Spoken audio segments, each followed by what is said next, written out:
مگر جو اللہ کے چنے ہوئے بندے ہیں یہی لوگ ہیں جن کے لیے روزی مقرر ہے، یعنی میوے، اور ان کا اعزاز و اکرام کیا جائے گا۔ نعمت کے باغوں میں ایک دوسرے کے سامنے تختوں پر بیٹھے ہوں گے، شراب لطیف کے جام کا ان میں دور چل رہا ہوگا جو رنگ کی سفید اور پینے والوں کے لیے سراسر لذت ہوگی، نہ اس سے درد سر ہو اور نہ وہ اس سے بہکیں۔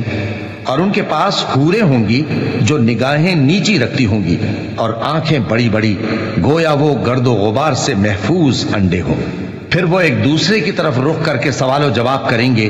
ایک کہنے والا ان میں سے کہے گا کہ میرا ایک ساتھی تھا جو کہتا تھا کہ بھلا تم بھی ایسی باتوں کی تصدیق کرنے والوں میں ہو؟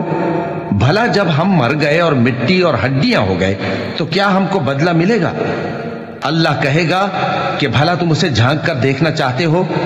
پھر وہ جھانکے گا تو اس کو بیچ دوزخ میں دیکھے گا، کہے گا کہ اللہ کی قسم تو مجھے بھی ہلاک کرنے لگا تھا، اور اگر میرے پروردگار کی مہربانی نہ ہوتی تو میں بھی ان میں ہوتا جو عذاب میں حاضر کیے گئے ہیں۔